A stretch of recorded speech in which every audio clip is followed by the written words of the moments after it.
కేడి the devil. Dhruv Sarja, Sanjay Dutt, Reshma Nayana leads గా visionary director Prem direction లో వచ్చిన రాడ్డు రంబోలా గ్యాంగ్స్టర్ డ్రామా ఇది. ఈ సినిమా స్టోరీ ఏంటి, దీని మీద నా ఒపీనియన్ ఏంటనేది ఇప్పుడు తెలుసుకుందాం పదండి. ముందుగా ఈ సినిమా స్టోరీ ఏంటంటే, ఈ కథ 1975 లో జరుగుతుంది. దేవా అనే ఓ రూత్లెస్ గ్యాంగ్స్టర్ సీఎం అండతో సాధ్యమైనన్ని ఇల్లీగల్ బిజినెస్లు చేస్తూ అడ్డొచ్చిన అధికారుల్ని, జనాల్ని కిరాతకంగా చంపుకుంటూ బెంగళూరు మొత్తాన్ని గడగడలాడిస్తూ ఉంటాడు. డిపార్ట్మెంట్ ఎన్ని ప్రయత్నాలు చేసినా తనకి వ్యతిరేకంగా లీగల్ గా ఏ యాక్షన్ తీసుకోలేకపోతూ ఉంటారు.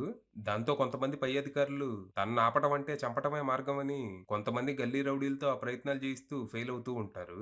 ఈ టైంలో ఓ ఇన్సిడెంట్ కారణంగా దేవాకి వీరాభిమానైన కిరోసిన్ వ్యాపారి ఖాళీని అసైన్మెంట్ కి హైర్ చేసుకోవాలనుకుంటారు. మరి తర్వాత ఏం జరిగింది? అసలు దేవాన్ని తన వీరాభిమానితోనే చంపించాలి అనే బ్రిలియంట్ ఐడియా పోలీసులకు ఎలా వచ్చింది? దాని వెనుకున్న రీజన్ ఏంటి? ఈ పని చేయడానికి ఖాళీ ఒప్పుకున్నాడా?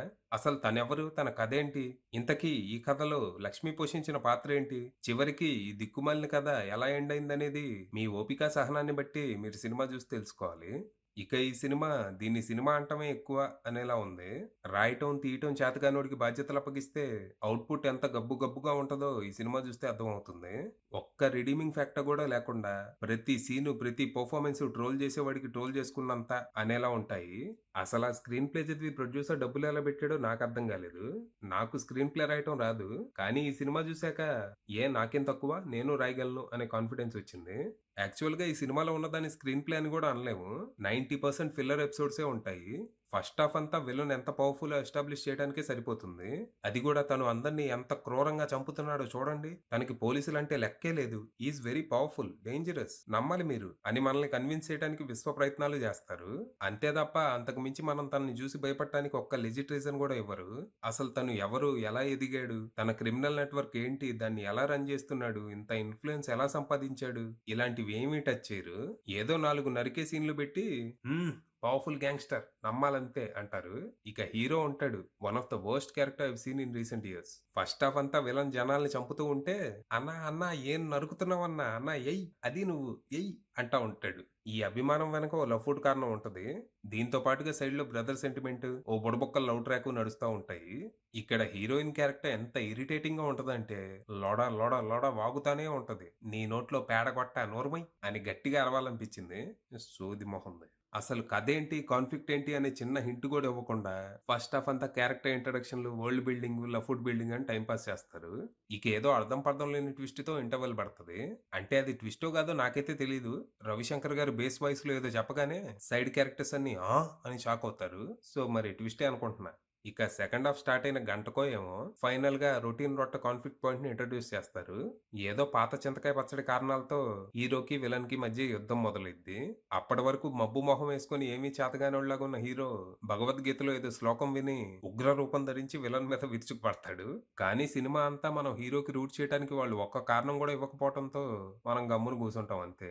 అప్పటిదాకా విలన్ పక్కనోళ్ళని చంపుతుంటే అన్నా ఏయ్ అన్నా ఎయ్ అని ఎంకరేజ్ చేసాడు. వీడి దాకా వస్తే గాని ఈడికి తెలియలేదని లైట్ తీసుకుంటాం అంతే. దీనికి తోడు ఆ ఎలివేషన్ సీన్‌లు కూడా కామెడీగా ఉంటూ నవ్వు తెప్పిస్తాయి. ఇక ఆ క్లైమాక్స్ ఉంటది పైత్యానికి పరాకాష్ట అన్నట్టు. అంత గందరగోళమైన క్లైమాక్స్‌ని యాహ్! అనిపించే ట్విస్ట్‌ని నేను ఇప్పటిదాకా చూడలేదు. ఆడియన్స్‌ని షాక్‌కి గురి చేయాలని ఏదో లేబర్ ట్విస్ట్ ఏదో రాసుకున్నారు.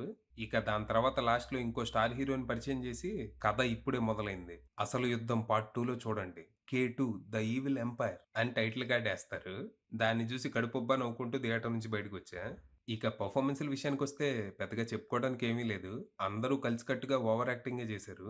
డైరెక్టర్‌కేమన్నా చెవుడుందేమో!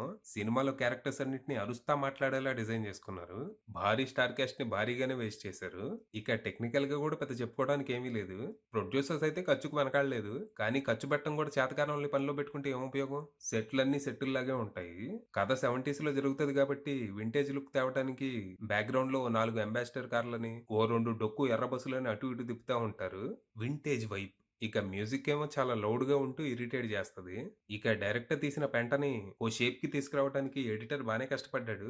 పెంటని ఏం చేసినా పెంటే కదా! ఉపయోగం లేదు. ఇక రైటర్, డైరెక్టర్ ప్రేమ్ విషయానికొస్తే సినిమాలు మానేస్తే మంచిది.